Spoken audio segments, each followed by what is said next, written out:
Wachapa Atenda Dosika na Atenda. No, never. Let's listen like watch a style.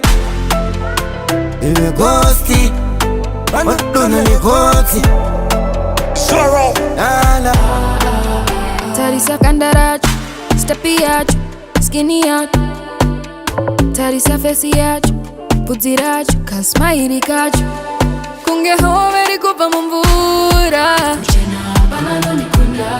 Dino fit kwa nezo dino feka Kuchena banano nikunda.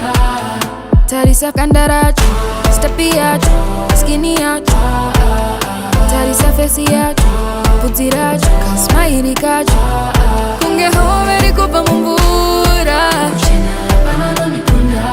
Dino fit kwa nezo dino feka Banano nikunda. Taka chena unge fat Kuchena kunge Zuga maskach Kuchena kunge Munu akukwa kupati Kuchena kusika pa kuitwa msalati. La la la Nekuda kwe mcheno Pepi rangu rakaborwa mino Ende Nekuda kwe mcheno Trousi na aina na iza mpono. Dosunda Wakuchena banano nikunda. Vachila kurita mapatani Kaba uye kuno Matange wafunda. Kunge hoveri kupa mumvura Kuchena banano nikunda. Dino fit kwa nezo dino feka Kuchena banano nikunda.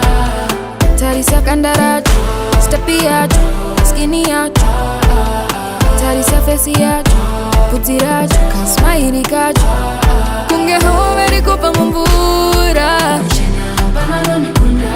Dino fit kwa nezo dino feka Kuchena banano nikunda. Chimbo ndipo you look from down to top. Kupako frontal toka red bottoms. Ihora nchita kungenda mbofamba mropa. Mucheno chichapureta utongo ukaroga. Mira vano mira asikwete neni. Anoti vano nfura vano nyepa. Kudara vaka pura pucha kaita seni. I want kutwa no nyepa. Ona vuzira Nyato tarisa ikona kubirizira. Ang maberi kumecha kutizira. Ang manel komara like a thonye. Apana kwe kutizira. Nukura tatira Kuchena banano nikunda. Dino fit kwa nezo dino feka Kuchena banano nikunda. Tarisa kandaracho Stepi yacho Skinny yacho Tarisa fesi yacho Puziracho Kasmairi kacho Kunge hoveri kupa mumvura Kuchena banano nikunda. Dino fit kwa nezo dino feka Kuchena